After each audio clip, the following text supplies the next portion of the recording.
قربانی کس عمر میں واجب ہے اگر صاحب استطاعت ہو؟ سحر گل: شریعت کے تمام احکام آپ پر واجب ہوتے ہیں جب آپ بالغ ہو جائیں. تو خواتین کو جب مینسز آنا شروع ہوں تو وہ بالغ شمار ہوتی ہیں، اور لڑکوں کو جب نائٹ فال یا احتلام شروع ہو جائے تو وہ بالغ شمار ہوتے ہیں.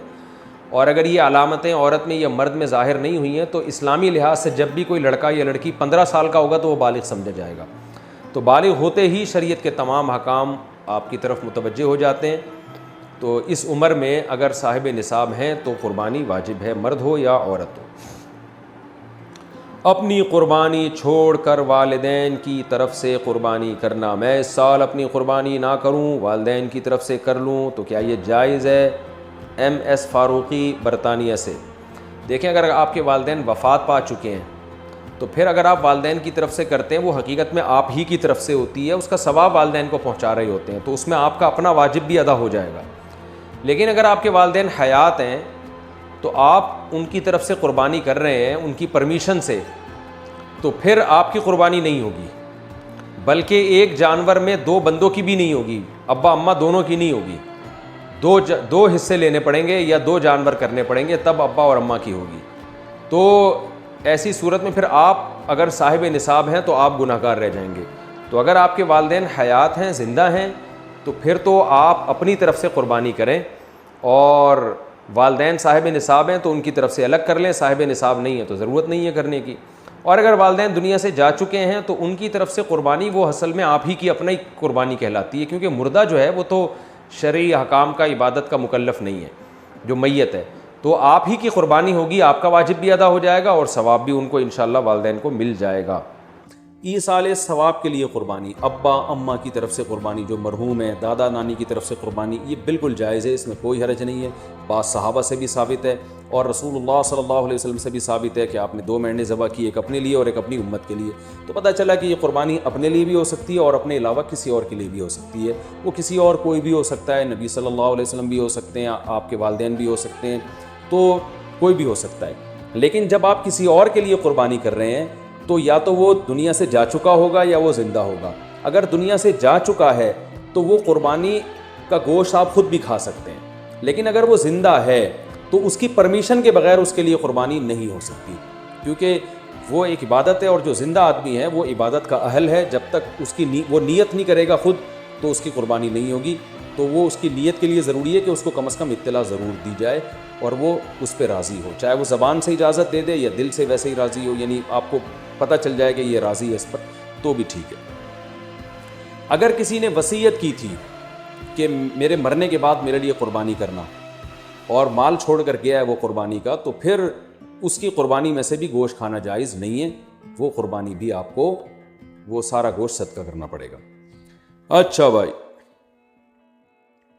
ایک مسئلہ یہ بھی ہے کہ قربانی کسی نے نہیں کی اور بعد میں خیال آیا کاش میں قربانی کر لیتا، تو یاد رکھیں بقرعید کے 3 دن جب گزر جائیں گے تو اس کے بعد قربانی اب جائز، یعنی اب قربانی جائز نہیں ہوگی، کیونکہ وہ 3 دن گزر گئے، قربانی کا ٹائم ختم ہو گیا. اب آپ نے اگر جانور ذبح کیا تو اس کا سارا گوشت آپ صدقہ کر دیں، اور بہتر یہی ہے کہ جانور کی قیمت صدقہ کریں آپ، کیونکہ اب قربانی کا ٹائم چلا گیا.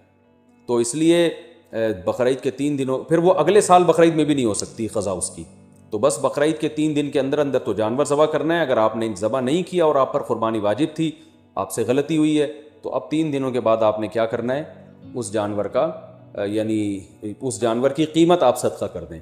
اب جو ہے وہ قربانی کا ٹائم چلا گیا. اور یہ بھی یاد رکھیں، اس پر بہت مضبوط دلائل ہیں کہ قربانی کے صرف 3 دن ہیں. اس پر میں کلپ ریکارڈ کروا چکا ہوں، صحابہ تابعین کے آثار ہیں، احادیث ہیں، کہ صرف 3 دن قربانی جائز ہے، چوتھے دن قربانی جائز نہیں ہے. بہت ساری روایات ہیں اس پر صحابہ کرام کی، تقریباً اجماع ہے اس کے اوپر کہ چوتھے دن قربانی جائز نہیں ہے. اور جو چوتھے دن والی حدیث ہے وہ بالاتفاق ضعیف ہے. تو اس لیے اپنے اہم ترین عبادت کو آپ ضائع نہ کریں. جو اللہ نے ہمیں 3 دن بتائے ہیں اسی میں قربانی کریں، اور وہ اتنے دن ہیں کہ ہمیں چوتھے دن کی طرف جانے کی ضرورت بھی نہیں. لیکن اگر کوئی کر رہا ہے تو بحث مباحثہ نہ کریں، لڑائی جھگڑا یہ بھی اچھی چیز نہیں ہے. آپ خود احتیاط کریں، صرف 3 دن، اور جتنے لیٹ کریں گے قربانی کا ثواب کم ہوگا. پہلے دن سب سے زیادہ، دوسرے دن اس سے کم، تیسرے دن اس سے بھی کم. اچھا بھائی، اور مسئلہ کیا ہے کہ قربانی میں عقیقے کی نیت کرنا، یہ سوال بھی بہت پوچھا جاتا ہے. بالکل جائز ہے. آپ ایک گائے لے کر آئے تو آپ اس میں اپنے بچوں کا عقیقہ بھی کر سکتے ہیں اور قربانی کا یعنی بیٹے کا لڑکے کی طرف سے 2 حصے ڈال دیں اس میں اور ایک اپنی قربانی بھی کر لیں. یہ بھی بالکل جائز. اچھا بھائی، اور نابالغ اولاد کی طرف سے قربانی. دیکھیں جو نابالغ اولاد کی طرف سے قربانی ہے اگر تو انشاءاللہ اس کو ثواب ملے گا. قربانی وہ آپ ہی کی طرف سے ہوگی تو یعنی آپ ہی اس قربانی کے مالک ہیں. تو کیونکہ جو نابالغ ہے نا اس پر قربانی بہرحال واجب نہیں ہوتی چاہے وہ کتنا ہی مالدار کیوں نہ ہو. اور اگر بالکل ہی چھوٹا بچہ ہے تو پھر اس کی طرف سے قربانی کا مطلب یہ ہوتا ہے کہ آپ خود ہی بس قربانی کر رہے ہیں تو وہ قربانی کا اہل نہیں ہے, اس کی طرف سے قربانی نہیں ہوگی. ہاں اگر وہ سمجھدار ہے, بلوغت کے قریب ہے, تو پھر اس کی طرف سے قربانی ادا ہو جائے گی, اگرچہ اس پہ واجب ہے نہیں, تو یہ کر سکتے ہیں, اس میں کوئی حرج نہیں ہے. اچھا, ایک اہم مسئلہ یہ بھی ہے کہ اونٹ کو ذبح کرنا یہ سنت نہیں ہے, اونٹ کو نہر کرنا سنت ہے. کھڑے کھڑے اس کی ٹانگ باندھ کے نا یہاں چاقو مارا جاتا ہے, اور ایکسپرٹ جو قصائی ہوتے ہیں وہ ایسے زور سے کٹ لگاتے ہیں کہ ایک دم فوارہ نکلتا ہے, اونٹ بہت جلدی ٹھنڈا ہو جاتا ہے. اور جو اناڑی ہوتے ہیں وہ بہت تکلیف دیتے ہیں جانور کو, وہ گھماتے رہتے ہیں اس میں اور ان کو صحیح نس ملتی نہیں ہے, رگ ملتی نہیں ہے, اونٹ کا خون کم بہتا ہے, وہ بہت دیر سے اس کی جان نکلتی ہے. تو یہ بہت جو ہے وہ اچھا کام نہیں ہے جانور کو تکلیف دینا.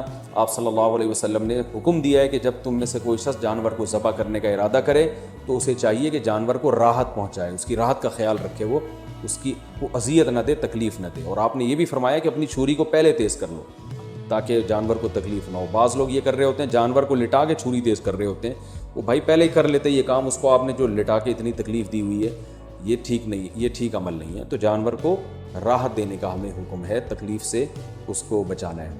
تو یہ کچھ مسائل تھے, اور بھی کوشش کر رہا ہوں کہ کوئی مسائل دماغ میں آ جائیں جو لوگ زیادہ.